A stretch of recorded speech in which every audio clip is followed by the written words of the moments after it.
Hi viewers, welcome to my YouTube channel. ఆహ్, హ్మ్, నాకు తెలిసిన పేషెంట్ ఒకరు ఎవరికైనా ఏదైనా తేడా చేస్తే, ఏదైనా ప్రాబ్లమ్ వస్తే నాకు వాట్సాప్ చేస్తారనమాట. సో, వాళ్ళు కాకినాడ వాళ్ళు. వాళ్ళ నెయిబర్‌కి 8 ఇయర్స్ కిడ్ ఉన్నారంట. ఆ బాబుకి నోస్‌లోంచి బ్లీడ్ అవుతుందంట. సో, బ్లీడ్ అయినప్పుడల్లా ఫీవర్ వస్తుందంట. ఇలా 6 మంత్స్ నుంచి జరుగుతుందంట. సో, ఎవరికి చూపించాలి? దగ్గరలో చూపించొచ్చా? లేకపోతే ఇంకెక్కడన్నా చూపించాలా? అని అడిగారు. నేనన్నాను కాకినాడ అపోలో కూడా బానే ఉంటుంది. అక్కడికి తీసుకెళ్ళి పీడియాట్రిషియన్‌కి ముందు చూపించండి. తర్వాత ఈఎన్‌టీ సర్జన్‌కి చూపించండి. ఈఎన్‌టీ సర్జన్ ముందు పీడియాట్రిషియన్ చూసిన తర్వాత వాళ్ళు రిఫర్ చేస్తారు. ఎందుకు ఎపిస్టాక్సిస్ వస్తుందో అని.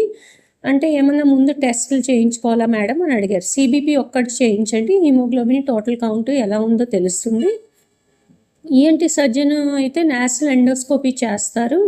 చేసినప్పుడు అవసరమైతే సీటీ పారానాసల్ సైనసెస్ చేస్తారు. ఇది క్రానిక్ కాబట్టి 6 మంత్స్ డ్యూరేషన్ కాబట్టి అక్యూట్ కాదు కాబట్టి డెంగ్యూ అలాంటివి కాకపోయుండొచ్చు. అండ్ ఏదైనా ఇన్ఫెక్షన్ అయ్యుండొచ్చు.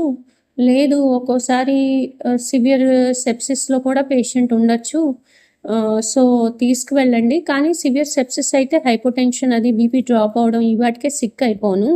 సో, లోకలైజ్డ్ ఇన్ఫెక్షన్ కూడా అయ్యుండొచ్చు. సైనస్ ఇన్ఫెక్షన్ కూడా అయ్యుండొచ్చు. నాసల్ కాజ్ కూడా అయ్యుండొచ్చు. అంటే నోస్‌లో ఏదైనా అలర్జిక్ రైనైటిస్ లేదా ట్రామా ఏదైనా ఫారిన్ బాడీ ఉన్నా సో, పీడియాట్రిక్ ఎపిస్టాక్సిస్ అనేది జరుగుతుంది. సో, కొన్ని బ్లీడింగ్ డిసార్డర్స్‌లో కూడా ఈ ఎపిస్టాక్సిస్ నోస్‌లోంచి బ్లీడ్ అవ్వడం జరుగుతుందనమాట. సో, ఏదైనా బ్లీడింగ్ డిసార్డర్స్ ఐటీపీ లాంటివి ఉన్నాయి. ఇమ్యునోథ్రాంబోసైటోపెనిక్ పర్ఫిరా ఉందా?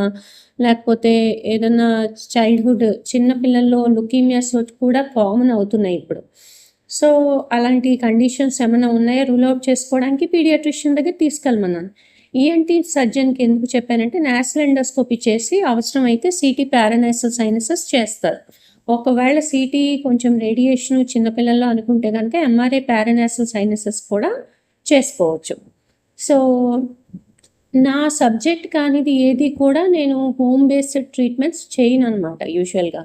ఎవరికన్నా రిఫర్ చేసేస్తాను. నేను ఇండస్ హాస్పిటల్‌లో వర్క్ చేసేటప్పుడు కూడా కంపెనీ వాళ్ళు అర్జ్ చేసినా నేను రిఫర్ చేసేదాన్ని పేషెంట్‌ని నాకు తెలియపోతే. ఎందుకంటే ఛాన్స్ తీసుకొని పేషెంట్ తర్వాత రిస్క్ ఫీల్ అయ్యే కన్నా, రిస్క్‌లోకి వెళ్ళే కన్నా మనం ఎవరన్నా కన్సల్టెంట్‌కి రిఫర్ చేస్తే వాళ్ళు చూసుకుంటారు ఆ పెద్ద పెద్ద డిసీజెస్ అన్నీ. మనం డీల్ చేయలేనప్పుడు మనం అవి టచ్ చేయకూడదు. ఏదో సజెషన్ ఇవ్వడం వరకే నేను ఇస్తాననమాట.